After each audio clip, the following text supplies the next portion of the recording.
There's a quiet awareness you've been carrying lately, a sense that someone isn't distant, but also not fully present. They don't disappear. They don't reach forward either. They hover, controlled, careful, contained.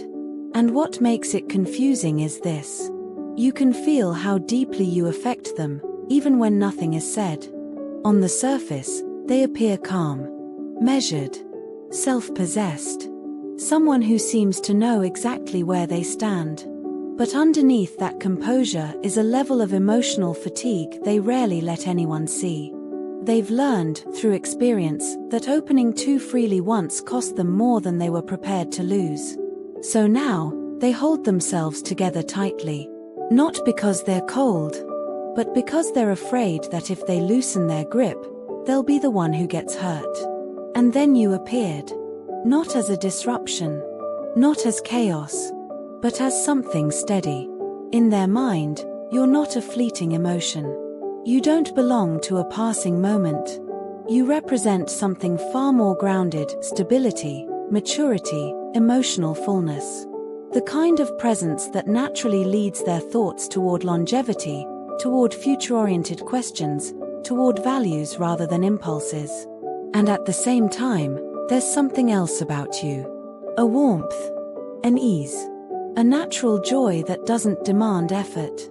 When they think of you, their body softens. They feel lighter. They feel the urge to share, to be close without having to brace themselves. And this is where things quietly shift. Because feeling both safety and depth with the same person is exactly what creates their inner conflict. One part of them wants to step forward, to allow the connection to unfold, to experience what feels nourishing rather than guarded. But another part tightens immediately, pulls the reins back, reminds them of how much control they've fought to regain. They're afraid of losing balance, afraid of emotional dependence, afraid of repeating patterns they worked so hard to escape. And here's the part most people don't notice at first. Their emotional state right now is being directly influenced by you. Not by what you say, not by what you do, but by how you are. When you're grounded and self-contained, they feel drawn to you and pressured by you at the same time. Your independence attracts them, while also reminding them that they can't linger indefinitely without consequence. When you become quieter, more distant, or inward-focused, something shifts inside them. A subtle anxiety rises. A question forms that they don't want to ask out loud. Am I about to lose something that matters? Without trying, you've become a mirror. A reflection of their unresolved contradictions. Their desire and their fear, standing side by side. And this is something that changes how you move forward. They see your confidence, your inner fire, your sense of self that isn't easily controlled or molded. This attraction isn't just emotional, it's instinctive, magnetic. And because of that, it scares them. They know that if they let themselves fall into this connection, it wouldn't stay on the surface. It would go deep. And depth requires choice. At their deepest level, they're quietly weighing the balance of giving and receiving. They don't want to pour themselves into something one-sided. They don't want another connection that lingers in uncertainty. And they're beginning to realize something else as well. You're no longer standing in a passive waiting position. You're present, but not paused.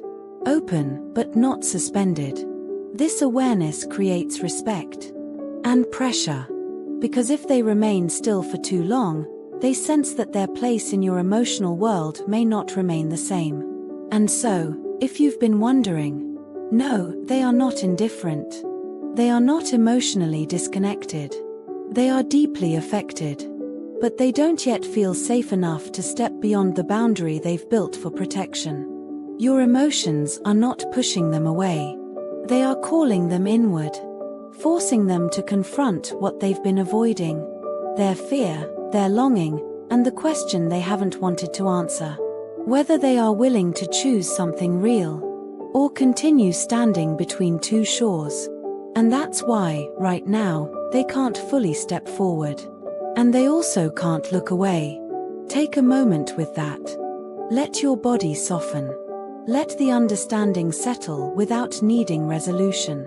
If this reflection resonated with you, you're welcome to gently support the channel by liking, subscribing, or sharing how this message landed in your heart today.